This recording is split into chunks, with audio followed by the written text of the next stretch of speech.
Hello and welcome, all you beautiful people, to another Magic Arena video. I'm your host Kevin, and you're watching Rational Magic. Today we'll be talking about cards that are rotating out of standard format come this fall. There are a total of 4 sets leaving the game on September 26th. They are Ixalan, Rava's of Ixalan, Dominaria, and Core Set of 2019. Many of these cards have had a heavy impact on the meta, as well as a few personal favorites that I especially enjoyed playing with. Please leave your comments below, and if you enjoyed this video, like and subscribe. And now, let's dive in. Alright, first up, Johnny's Welcome. Whenever a creature enters the battlefield under your control, you gain 1 life. This card has been pretty core to life gain matters decks, and we saw a reprinting of Johnny's Pridemate in War of the Spark. And this is one of the easiest ways to make that card trigger every single turn. And yeah, a key component of life gain matters. Carnage Tyrant, 6 mana. This spell can't be countered, has trample and hexproof. This is a massive body that definitely dominated the meta for a long time. It's very difficult to deal with and will very often win games. This is the bane of control decks everywhere. This guy just dominates. Simple and very resilient. Azor the Lawbringer. Flying, when the Lawbringer enters the battlefield, each opponent can't cast instant or sorcery spells during that player's next turn. Whenever Azor attacks, you may spend X and 3 mana. If you do, you gain X life and draw X cards. This is a card that didn't see a huge amount of play. I personally quite enjoyed playing this in the top end of Esper or simply Azorius decks. Because the opponent couldn't interact with it on their following turn, it was actually very effective in the mirror matchup in those games. And it doubled as a okay life gain source and card draw source against the aggro matchups as well. And being a 6/6 flyer, if this remains on the battlefield for any number of turns, you're probably in a good position and well on your way to winning. Vayne Fire. Vayne Fire deals X damage to any target. If X is 5 or more, this spell can't be countered and the damage can't be prevented. This is a card that has seen similar printings throughout the entire history of Magic. And the fact that it can't be countered or prevented is very important text, as this is a combo-oriented card. And as long as something like this exists in the format, people will build around it, and people will find a way to just burn your face to 0. So definitely a combo card that will be missed. Or, in some cases, a finisher. Crucible of Worlds, 3 mana artifact, says you may play land cards from your graveyard. I included this card as it's a staple key component of the Field of the Dead decks, which are doing extremely well right now. So until the rotation happens, I think they'll remain a top deck in the meta. And this card, while being very unimpressive by itself, is just a very powerful combo card when the right pieces align. Curious Obsession. For 1 blue and mana, enchanted creature. It gets +1/+1 and has. Whenever this creature deals combat damage to a player, you may draw a card. Beginning of your end step, if you didn't attack with a creature this turn, sacrifice Curious Obsession. Many of you will recognize this card as being the near infinite draw mechanic of mono blue aggro flyers. It's been a very powerful deck, has definitely found a home in the meta, and yeah, has been very oppressive to play against. Its consistency of draw spells and very efficient counter spells early in the game generally just lock people out. Creature strategies especially are not able to deal with this.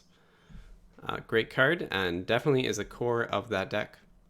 The Death Baron. For 3 mana, he's a zombie wizard. Skeletons you control and other zombies you control get +1/+1 and have Death Touch.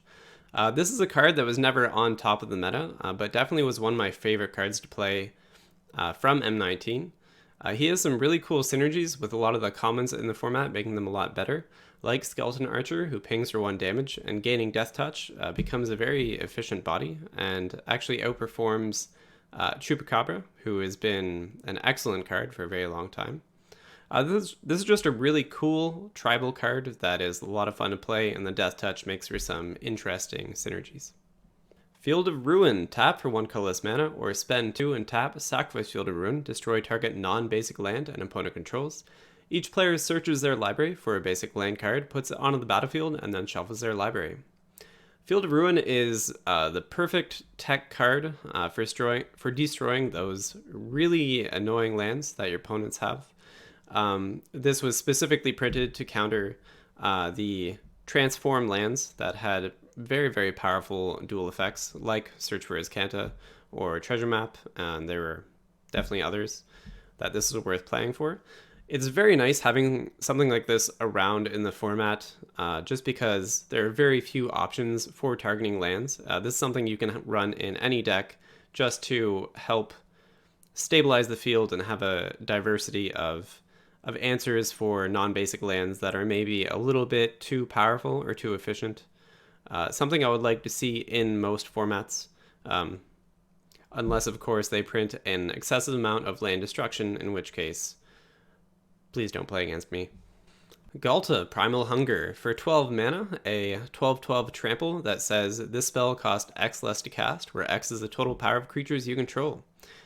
This is an excellent beater, definitely king of the dinosaurs. It's a card that everyone wanted to include in just about any green deck you build. It's very easy to make excellent use of the pay X reduction to cost, something that green decks are very fond of. Especially in Dominaria and some of the other dinosaurs in the Ixalan sets, were extremely well statted. We have the famous 5 mana 10/10, which reduces this to 2 mana just by being on the board by itself. Things like Goreclaw would reduce this card by 6.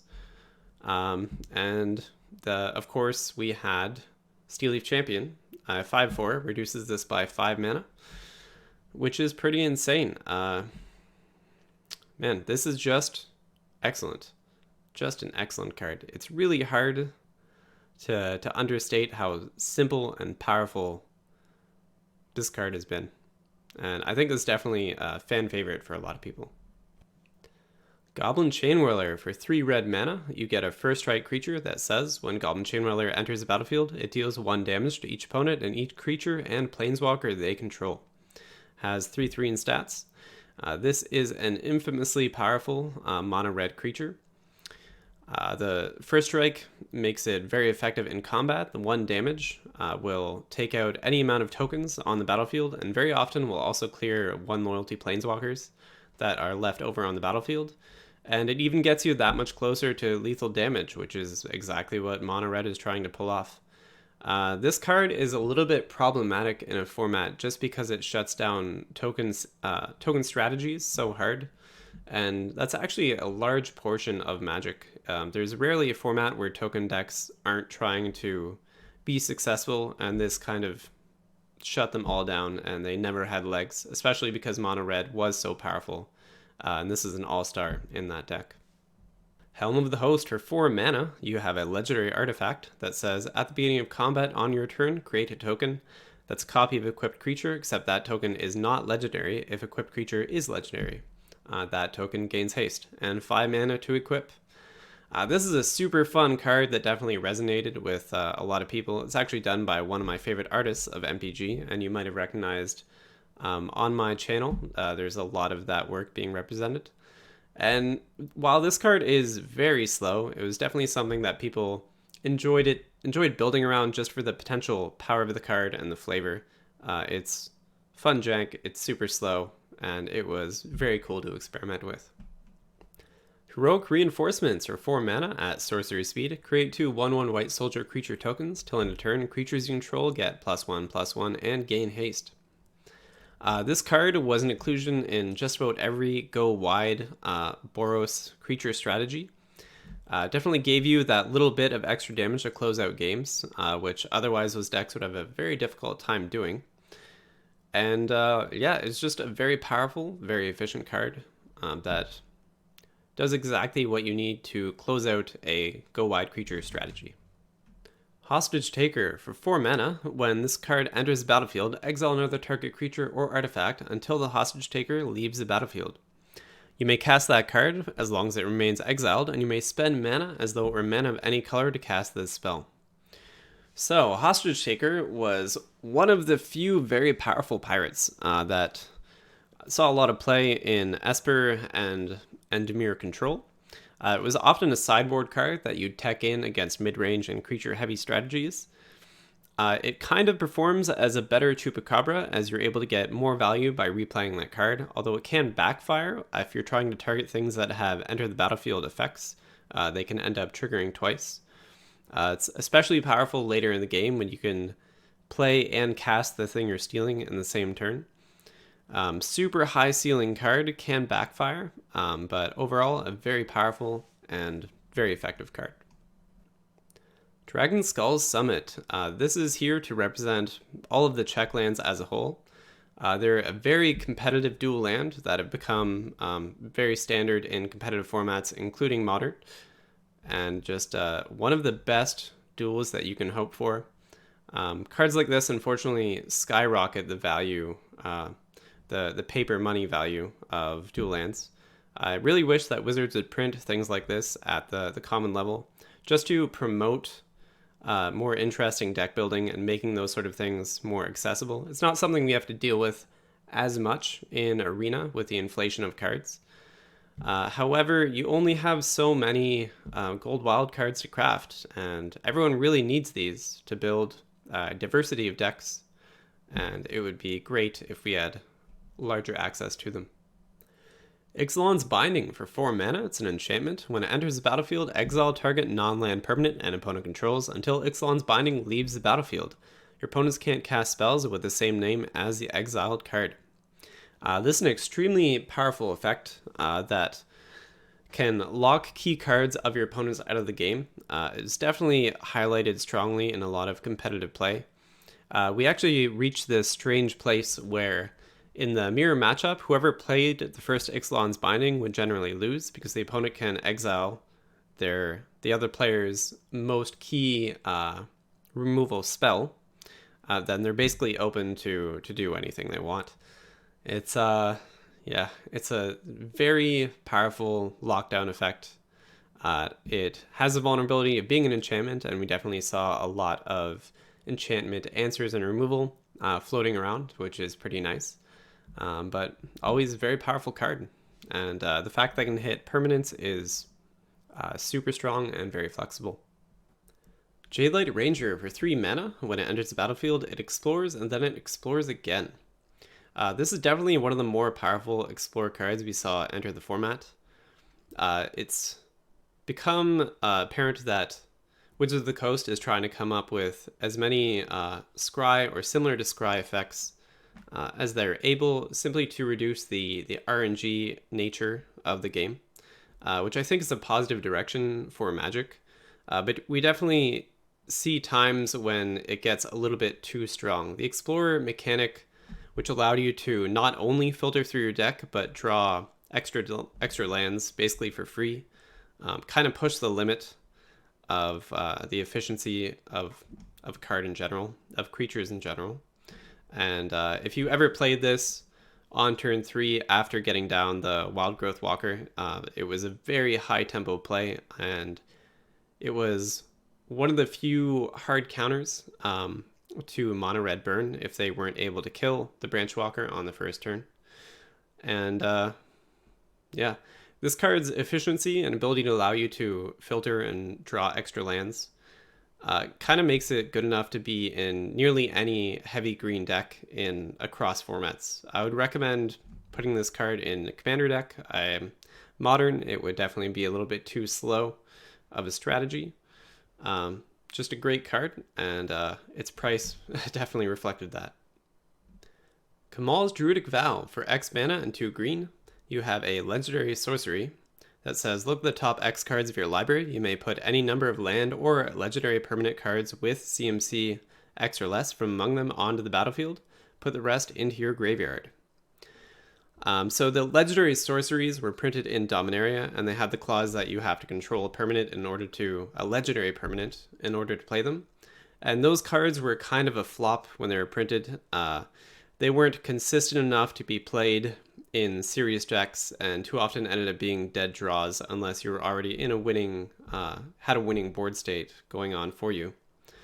But funny enough, after they printed a lot of the Planeswalkers in War of the Spark, and Super Friends took off as a hugely popular archetype and something you could play across multiple colors, these cards actually saw a lot more viability and generally went unnoticed, I think, in a lot of the Magic community.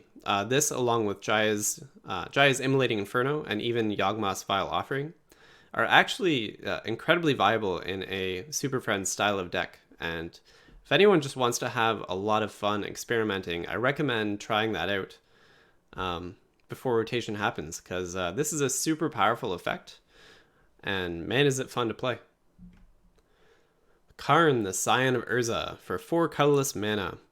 It has the +1, reveal top 2 cards of your library. An opponent chooses one of them, puts that card into your hand, and exiles the other. You can -1 to take one of those cards that was put into exile and add it to your hand. You can -2 to create a 0/0 colorless construct artifact creature. That's power and toughness is equal to the number of artifacts you control. Karn is a card that massively spiked in value when it was printed.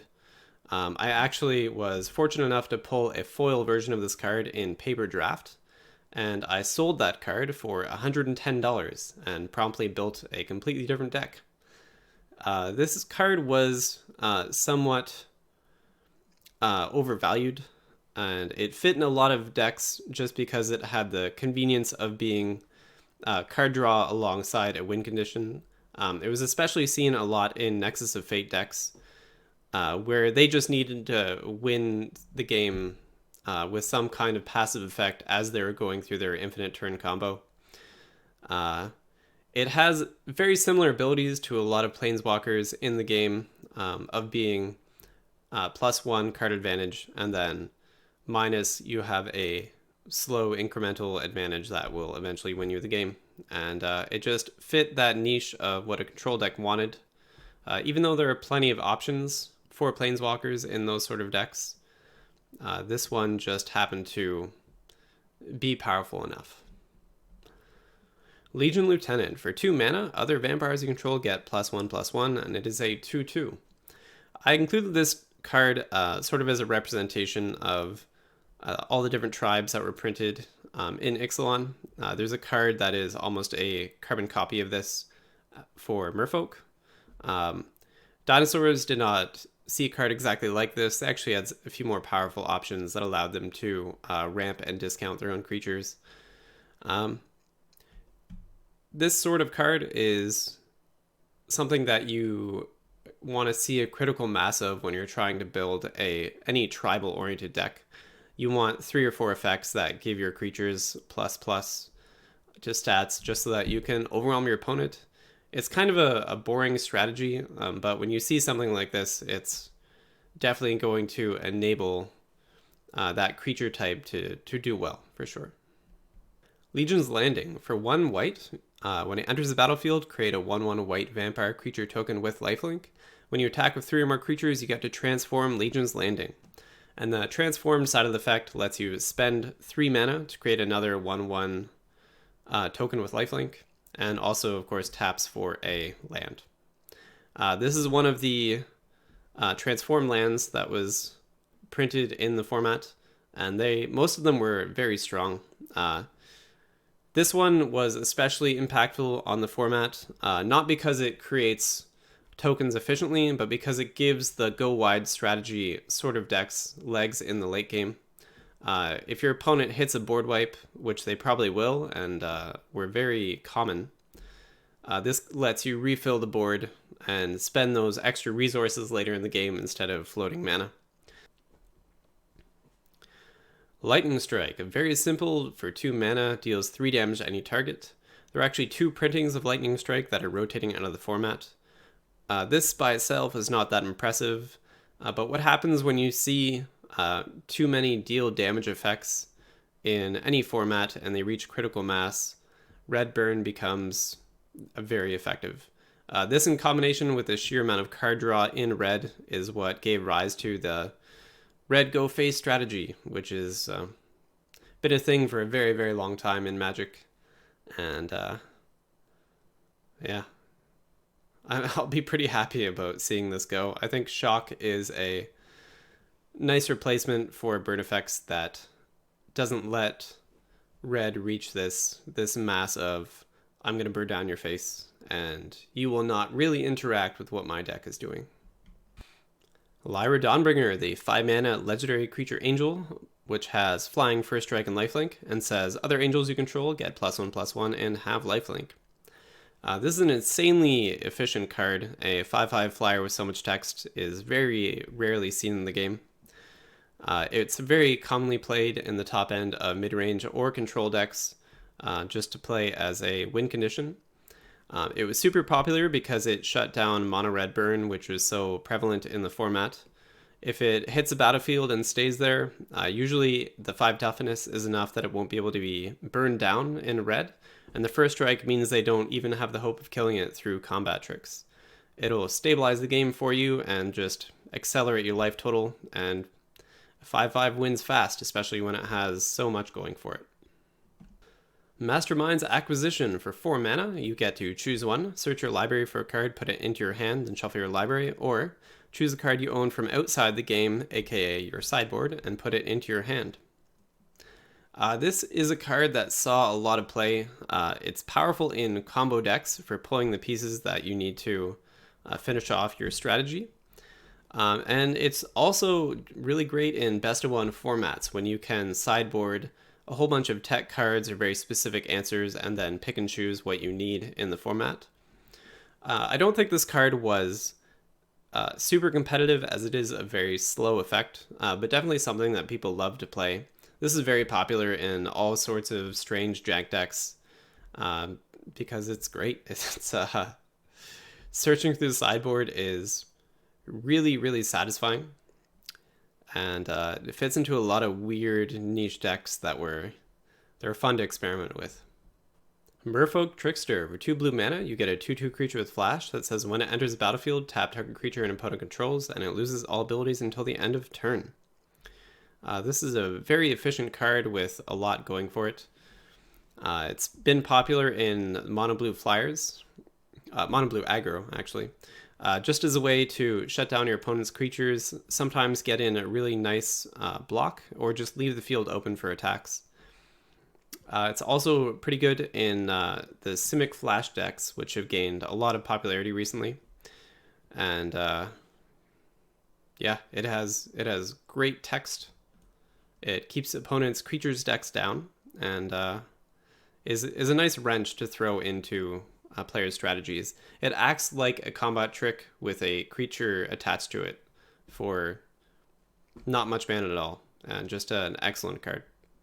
Moxie Amber. For 0 mana, you get a legendary artifact that taps for 1 mana of any color among legendary creatures and planeswalkers you control. Moxie Amber didn't see a huge amount of play, but the power level of a 0 mana rock is never something to be underestimated. This probably has more relevance in extended formats beyond standard, but still it's definitely a card that has a high power ceiling, even if it never reached its potential in standard.